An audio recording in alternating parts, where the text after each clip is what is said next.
Hi, my name is Shota. And I'm Amber. Welcome to Kotatsu Club Podcast. Where we talk all about Japanese language and other stuff too. Yeah. What's up, Amber? Not much, Shota. How are you today? I'm good. And we're talking about you today. Yes, we're talking about me. It's the Amber's episode.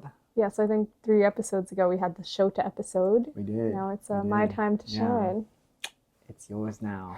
Yeah, and I have a bunch of questions written up in front of me on my phone. So let's get into it. Let's do it. Yeah? My name's Amber. I've been living in Japan for 4 years. I'm originally from New York.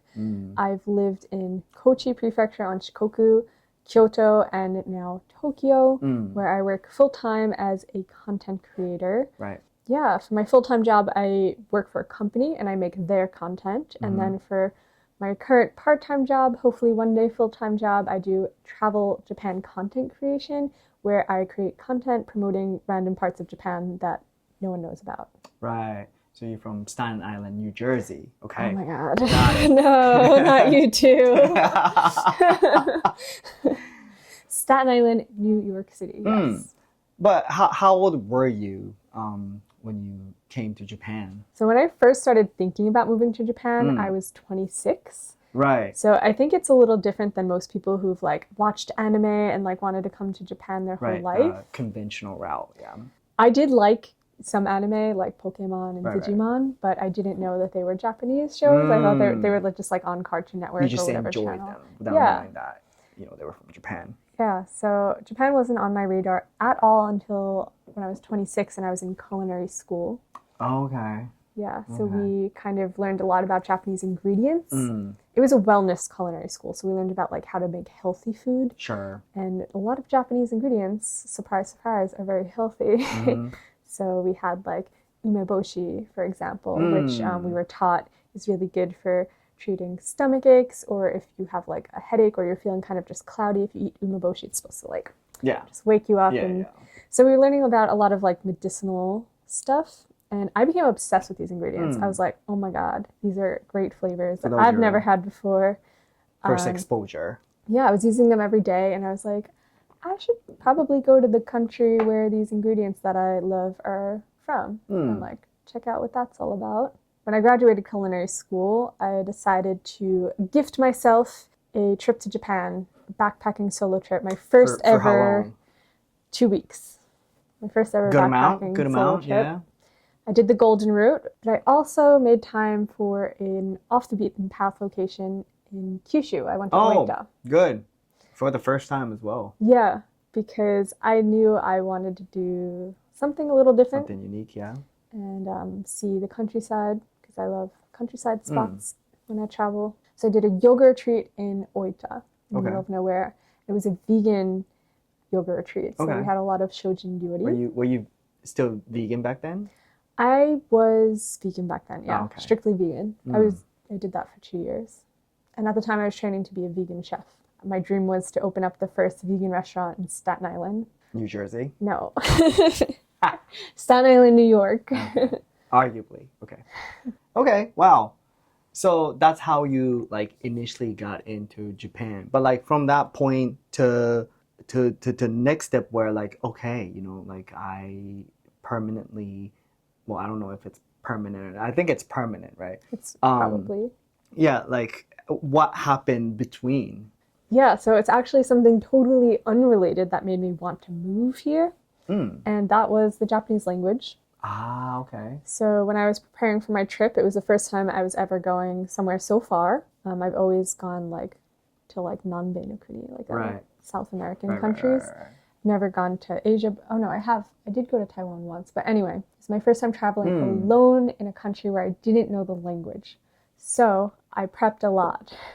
I downloaded Duolingo and I learned as much Japanese as I could from Duolingo. And there was another app called Memrise that I used to like start learning hiragana and katakana. I didn't touch kanji at the time, was not brave enough.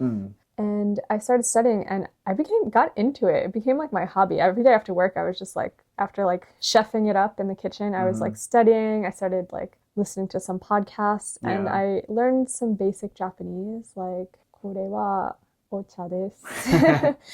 And when I finally came to Japan and got to do my 2-week backpacking trip, I got to use my Japanese Right. for the first time. And like, I remember the first time I used it, I was so nervous. I was like at a bar and I was like, he's like, what can I get for you? And I was like, sake onegai shimasu. And he was like, which sake?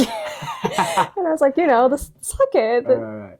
It's called nihonshu. Yeah, It's yeah. not called sake here. Yeah. I mean, sake means alcohol in Right. Japanese, yeah.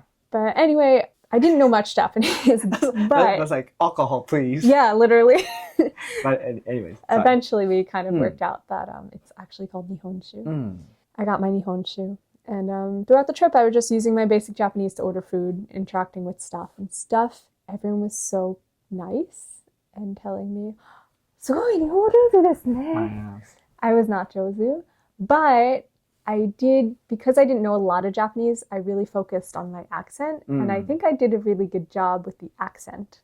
And at the time, so I got a lot of Jozus. And people started talking to me in very fast Japanese that I couldn't understand after I would order my coffee or something. Yeah. It was really encouraging for me. I was like, I want to know what they're saying. So I studied more. When I came back, I signed up for a Japanese language school. That's back in New York? In New York. Okay. I took it 2 days a week. It was at a place called Tenni, which is actually a religious thing. Wait, what'd you say? Do you know Tenni? Yeah. Yeah, so they have like, in all the major cities around the world, they have offices and they teach Japanese classes. Do they now? Yeah. I didn't realize it was like a propaganda to spread the religion at the time. I didn't even know it was a religion. I just thought I was signing up for Japanese language. So I accidentally joined a cult. Oh, that's so I'm just kidding. funny. It's not a cult. It's an actual recognized religion here. Arguably.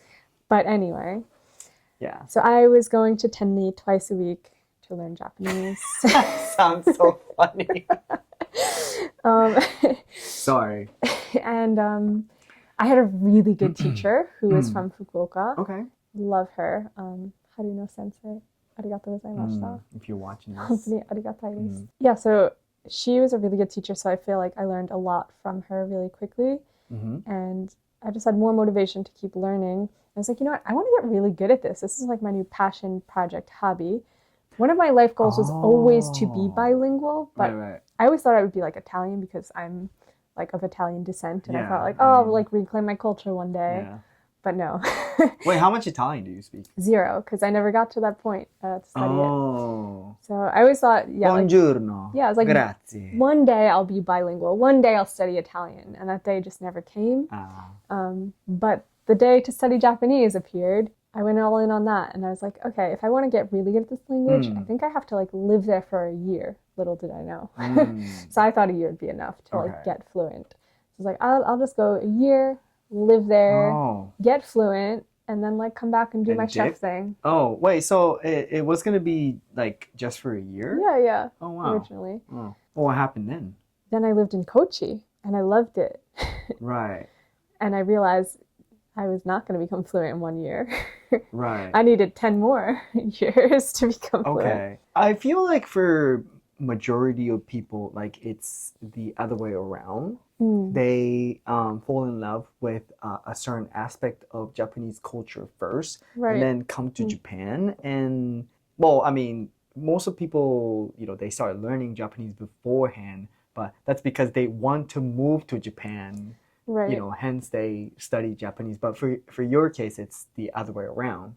Kind of. But at the same time, I was traveling to Japan. So like I came here for that 2-week backpacking trip. And I actually did come again one more time as a tourist before I moved here. Really? I came twice. Oh, so you did like 2 rounds. Yeah. So I was like, I studied my Japanese 1 year, came here. And then the next year I could speak a little more. Ah, okay. I did really enjoy it here. And I feel like I did resonate with a lot of Japanese cultural things that I was doing as a tourist here. Like I really loved the Japanese tea culture and like sado and tea ceremonies, and I think I resonated a lot with like Buddhism. Like that was my first time encountering Buddhism. Like, and I was teaching yoga at the time, so I was actually like learning Buddhism principles from my yoga teacher, and then also like when I was coming here and visiting temples and stuff. Aren't you Catholic? No, I was raised Catholic, but I don't practice or like believe in it. I don't have a religion, I think. I'm just spiritual. I'm kind of into that like whole wellness spiritual hippie space. Yeah, And no, I no. think Buddhism is more like a philosophy, yeah, slash religion. So yeah, no, yeah. it So resonates with a lot of people. I think I really felt connected to that part of Mm, Japan, mm. and so I wanted to experience it more, and I came to live here for what I thought would be a year. Then I lived in Kochi, so we should probably talk about how I moved to Yeah, Japan. like what happened to you? Because majority of people, when they move to Japan, Yeah. they pick places like Tokyo, Osaka, stuff like that. Mm. But Kochi, like that's Yeah. like if you are not familiar with Japanese geography at all, that's like the most random place. Yeah, you can pick basically. Yeah, and if you Mm. want to know more about it, we actually made an episode about it. I think it'll probably be 2 episodes ago. Yeah. Yes. So check that out. We talk all about Shikoku and Kochi. Yeah. It's my favorite place in Japan till still this day. Mhm. But the reason I moved to Kochi was because as an American, moving to Japan is difficult. You kind of have to either be in tech Ah, I see. or an English teacher Right. or a student. And at the time I was working full time, so I didn't really want to go back to being a broke student. So I was like, I want to continue working. I have zero tech skills. I guess English teacher is the route I will go. Mm. And I did a lot of research. I figured the JET program or this company called AEON, which is an a.k.a. school. So you did apply for to become a jet as I well. applied to become a JET and I didn't get an interview. You didn't So get an I interview? didn't get an interview. Oh. If I did, I would have gotten the job, but I didn't get the interview. So I think sadly, it worked out better for you though, no? I think it was Yeah. meant to be because I loved my job and my placement. Mm. The company AEON that I worked for, so they teach adults and children, which is really awesome because you get to kind of become friends with your adult Right. students and they will show you around the whole prefecture. They have cars. Yeah, I mean, which can be a bad thing too. Yeah. Yeah, I've heard like Oh, really? horror stories around that too. But I had great experience. yeah, she had a great experience. That's all that matters. Yeah. Maybe I think all the horror stories that I've heard from like AEON Mm. have all come from people who worked in Tokyo. Yeah, so that's another reason you don't want to be in Tokyo. So anyway, Yeah. I told them that I want to live somewhere warm. I was like, no Hokkaido. Mm. I was like, no Tokyo. I was like, I'm coming from New York City. I want the opposite experience. Put me. New Jersey, No. Staten Island. I was like, put me in nature. I was like, I love nature. I was like, I want to be assimilated into the community. So like, I want to be around friendly people. Right. And so they were like, okay, we got the spot for you. You're going to Kumamoto. Oh, what? Yeah. Yeah. They I don't know this part. yeah. So they were like, you're going to go to Kumamoto. And I was like, Hey. Kumamoto, that sounds great. They're like, people are warm and Oh, friendly yeah, there. no, it's a It's a the good spot. south, so it's like not cold, that Yeah. cold in the winter. I was like, perfect, sounds great, love it. Kumamoto. Doing so much research on Kumamoto. I was so freaking excited for Kumamoto. Oh. And then COVID hit. Oh, right. Oh, okay. I couldn't get in the country despite having a job and a visa and an apartment lined up in Kumamoto. I didn't think it was going to last that long. I think most of us didn't. I think I was like, Right. oh, you know what, like next month the borders will open. What year was it? 2020? Okay. Yeah, so I think I was set to go in March 2020. And that's exactly when the borders like closed. Yeah, okay. Yeah, everyone around me was like, oh, what are you going to do? I was like, oh, I'll just go next month. Like, obviously, they're going to open next month. Yeah. They did not. They didn't open for 6 months. Wait, so how long did you have to wait? 6 months. And it was a little hard for me because at the time, I had lost my job in New York because of COVID. The Yeah. company went under. Mm-hmm. My apartment lease was up, which was supposed to be great, the timing, because I was going to move to Japan. But Right. because I couldn't get to my apartment in Japan, I had to move back in with my parents. Ah, Everything was, I don't know if you know about like New York's lockdown, but it was super strict. No, I was under New York City law because that's where I live. Okay. So everything was really closed. mm-hmm. The only thing that was open was like liquor stores, pharmacies, and Oh yeah, all the essential supermarkets. Oh. The essential things. It things, was like yeah. way worse than anywhere else, I think, in the US, New York. Yeah, And there was like a New York was strict pretty bad. mask law. Mhm. Like we had to wear a mask. Yeah. I think it was law. I don't think it was just like a cultural thing. Yeah. It was really depressing for me. And I was having a hard time emotionally and mentally, like waiting for the borders to open and not knowing what to do, being in this awkward like limbo Mm-hmm. in between like my last life and my new life. And I felt like I could hold my breath, but I need to know how long I have to hold it for. Yeah. And I eventually decided I can't take this anymore. I can't go outside the country, but the closest thing to outside the country is Hawaii. So I went to Hawaii. I did yeah. I did a strict quarantine in Hawaii for 2 weeks, and then while I was in quarantine in Hawaii, I got a phone call from Japan saying, "Hey, the borders are open." Really? And I was like, "I just got to Hawaii though." Wait, how long were you there for? In Hawaii for 3 months. I just got an Airbnb. I had unemployment because I had just lost my job. Yeah. Waiting for the borders to open. I was looking for work in Hawaii. I thought I could get like a part-time job or something, but I never found anything. I got the call that Japan was open though, so I was like, great. Well, can I like come in like 3 months? And they were like, yeah. They're like, you lost your Kumamoto job, so we have to find you a new one. Right. They're like, how does Aichi sound? And I was like, ooh, Aichi. It was like not great. Wait, back then? TBH. Yeah. Back then you were like, Yeah, literally. really? How do you know? Well, they give you all the information. No offense to people in IG. They send you an email with all the information about the place where the school is, like where you would live, what your life would be like. And I was just researching and I was like, this is a no-go. I was like, this looks like boring AF. So I was like, can you find me somewhere else? And they're like, how about Kochi on Shikoku? And I had heard about Shikoku from Norm. Yeah. So Norm from Tokyo Lens had a podcast during COVID, and he made an episode about Shikoku with Sherry Berry. Yeah, he features Shikoku a lot because I think he knows Sherry, who's from Ehime. Right, and when they did that episode, when they were describing Shikoku, I was like, that sounds like the perfect place for me to live. Like that sounds like everything I want in a living place. Right. So when they said Kochi in Shikoku, I was like an island that starts with an S, right? That's all I do. Yeah. I live in islands. I also was kind of funny. I lived in New York, and then I lived in Kochi, and then I lived in Kyoto, Kyoto-shi, Kyoto-fu. Okay. Yeah. New York-shi. Right. Until I lived in Tokyo, I always lived in like the name of the city and the name of the state were always the same. Yeah. Or prefecture. Tokyo ruined it. Yeah. Well, there's no such a place. Tokyo. Tokyo. Yeah, sadly.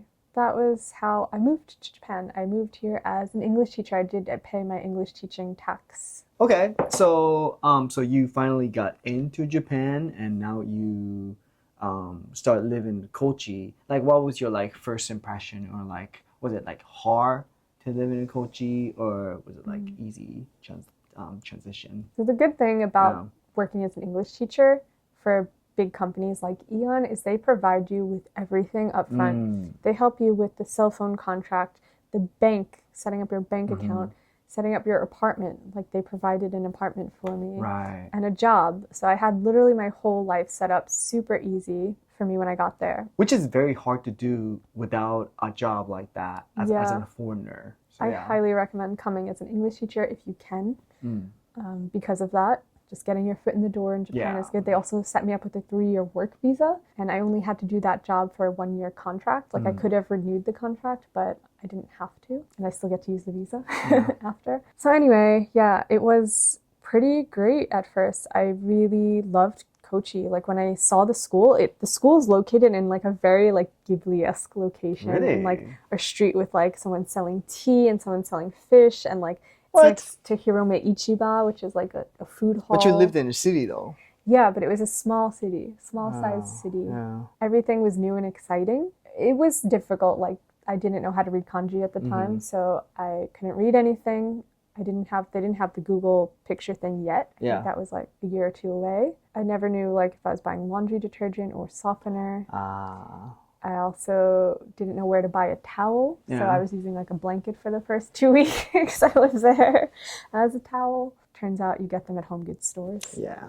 But it was fun and exciting. My school, there was 2 people who worked there who I really clicked with. Yeah. The like head teacher and the manager of the school. Who were Japanese or? Yes, I was the only foreigner. Everyone in the entire school was Japanese. Wow. So I hadn't seen a foreigner like for like a year after moving to Kochi. Wait, what about like fellow teachers? Not in Kochi. The closest fellow teacher that I knew of was in Hiroshima. What?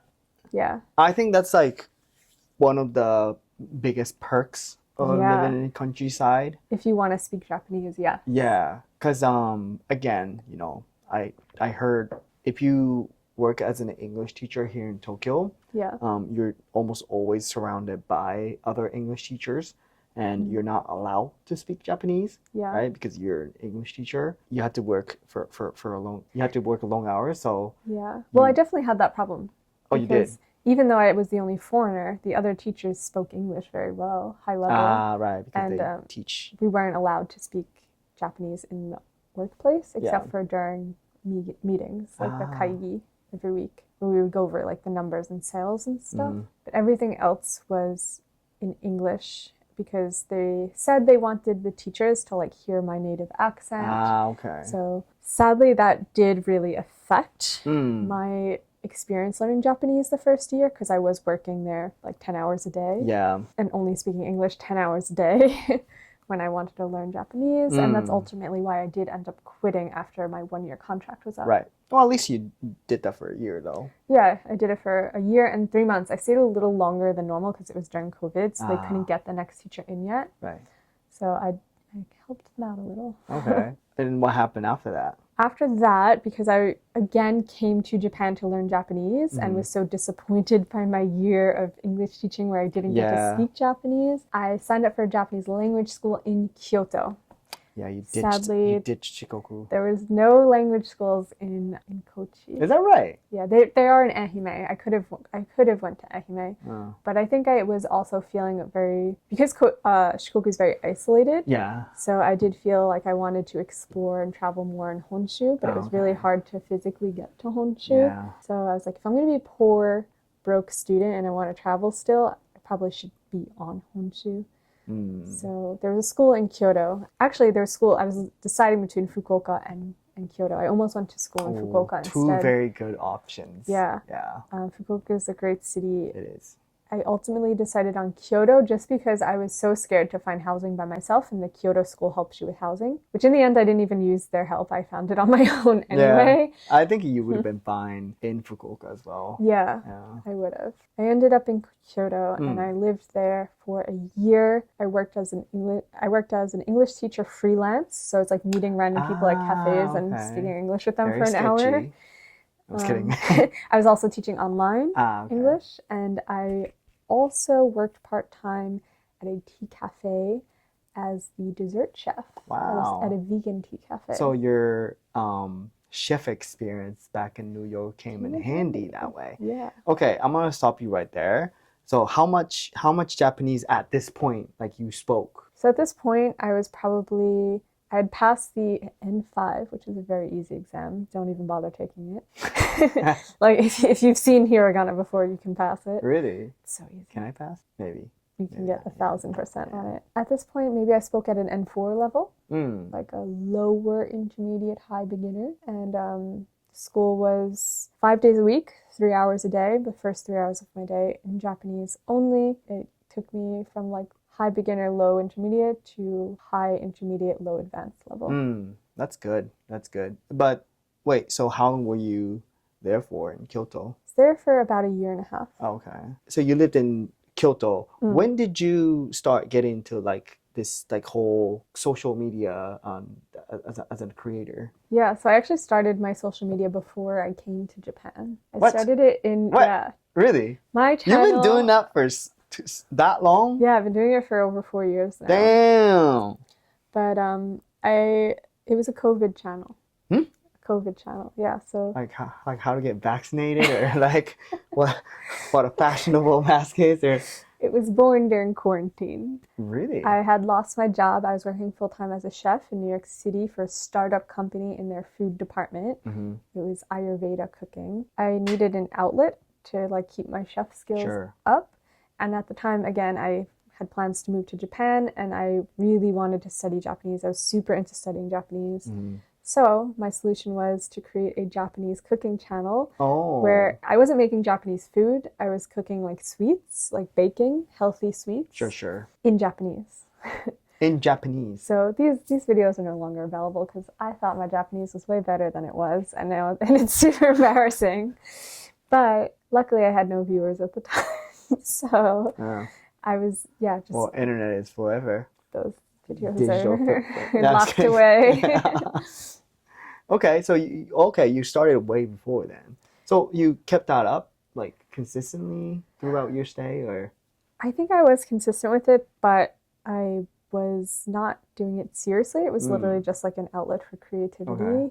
and fun and to keep me sane during those like horrible, yeah, depressing mm, months of quarantine. good idea. Yeah. Yeah, it was just a good way for me to practice Japanese. And then when I came to Japan, my plan was to keep it as a cooking channel. So my channel right now, its name is Chef in Japan, but I'm actually in the midst of changing it to Amber Japan Travels to Right. match my Instagram. Yeah. My kitchen in Kochi was so small and horrible that I really didn't have any motivation to cook. Did you live in one of those Leo, what's it called? Leo I Palace? lived in a Leo palace. Did you have to like climb up that ladder to get to the bed? Yes, I had one of the Oh. loft apartments. So yeah, the kitchen was dark and horrible, and I really didn't have any motivation to continue Yeah. cooking. So I just started, but I really loved the vlogging. Like Yeah. I had gotten really into like making videos. I feel like my whole time in New York making those cooking videos was really just practice, like learning the skills of the camera and the lighting, the setup and the speaking to the camera, presenting stuff. When I came to Japan, I still wanted to keep that up, and I would just bring my camera wherever I was going and just document like my travels.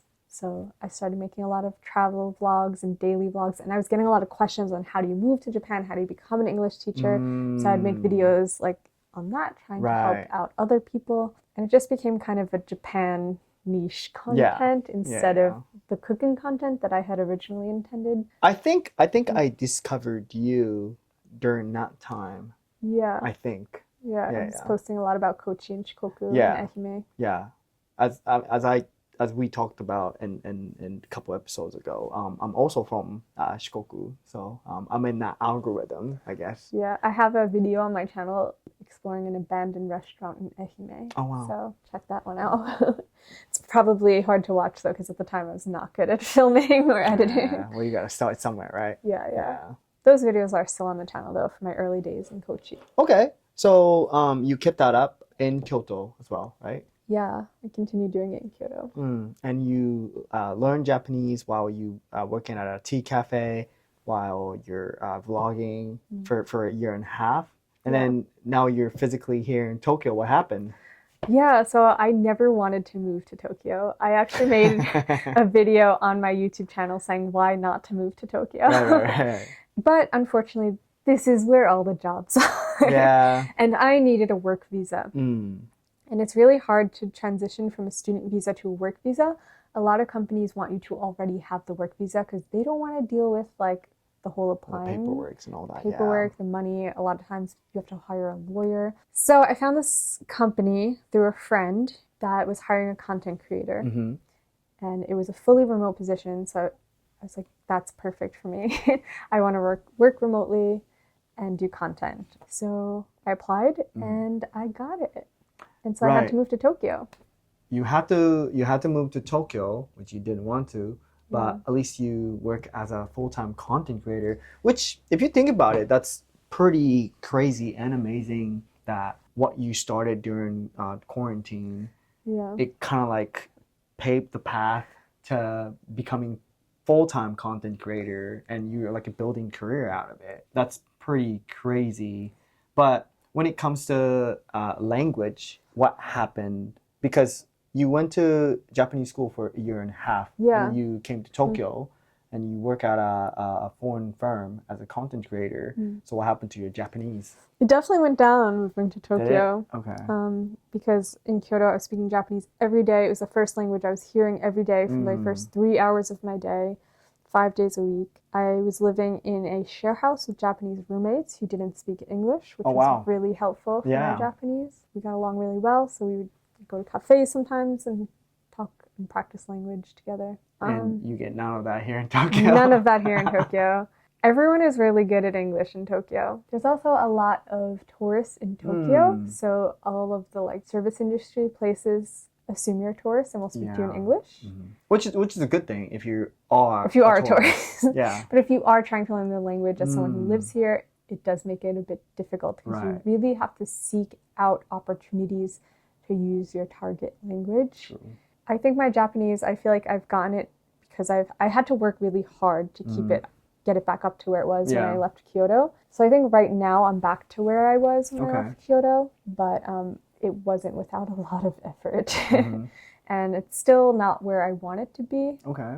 Still not like super comfortable. I can't switch quickly between English and Japanese. I have to like warm up my Japanese brain Yeah. before I can I know what speak you're in talking about. Japanese. Yeah. I also speak in Keigo mostly, so I feel very awkward in friend situations. So it's hard for me to make friends in Japanese. But yeah, I'm still working on it. Okay. Okay. You've been here for 4 years now. Do you have any regrets?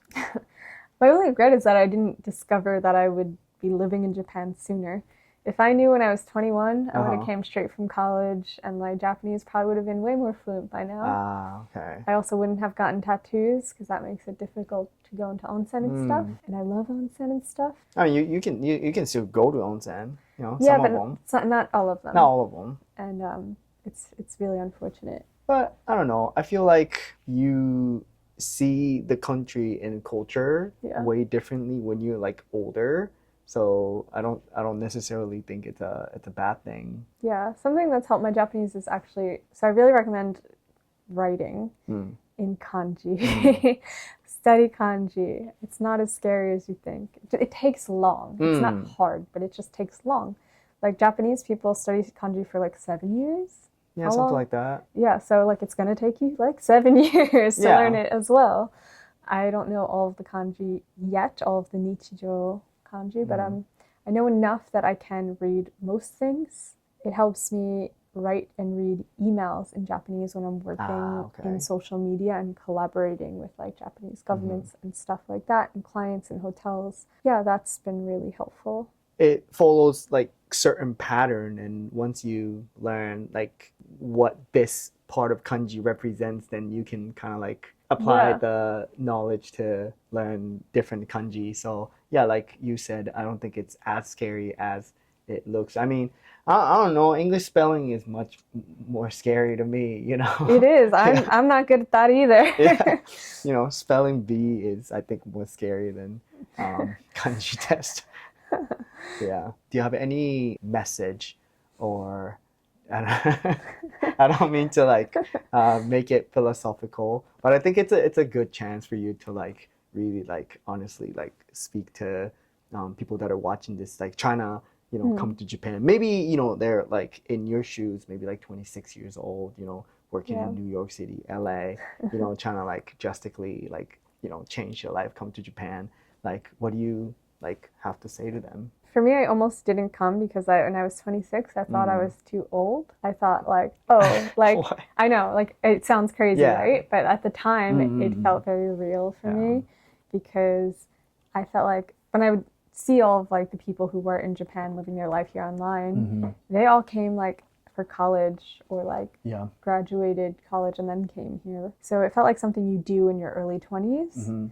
And I was already in my late 20s, approaching 30s. Yeah. And I was in my career. I had already spent money on like culinary school and had this goal I was working towards in the culinary field. So it just felt so far away. But I had this like deep feeling that like I need to live there, like at least for a little bit. Like I need to, I don't know. They call it the curse of Mount Fuji. They say for these foreigners who just like have this inexplicable like deep connection to Japan that it's like Mount Fuji calling them, and the only way to cure the curse is to like climb Mount Fuji and then like you'll want to go home. But I climbed Mount Fuji and I'm still here, so maybe it's not that. Yeah. Well, there's only way to find out, right? Yeah, but what I'm basically saying is just come, figure out how to get here, do English teaching if you can, if that is an option for you. It's a great way to get your foot in the door in Japan. Do make sure you take it seriously if you do take the English teaching route, because again, you will be entrusted with the education of English for students and they deserve an actual teacher. So don't just come and party and forget that you have to teach in the morning. Yeah. But just come here. I think we had a guest recently, Sarah from France, who said, do it scared. And I feel like I have the same advice. Do it scared. Jump off the cliff. Usually the jobs, they only have a year contract anyway. So if you hate it, you will be done in a year and you can go back to your other country's I life. mean, even if you hated the job or like hate it here in general, at least you know that Japan isn't for you. Right, yeah, at So least you tried it. that experience, it enriches your life anyways. For So, sure. wow, do it scared. Do it That's scared and learn Japanese as much as you can before you get here. Yeah, for sure. You will not learn it just by absorbing it when you live here. You need to study, That's unfortunately. Anyway, if you guys have any questions for me or Shota, give us an email at kotatsuklubbpodcast@gmail.com. Yeah. Thanks for tuning in, and we'll see you next time. Bye.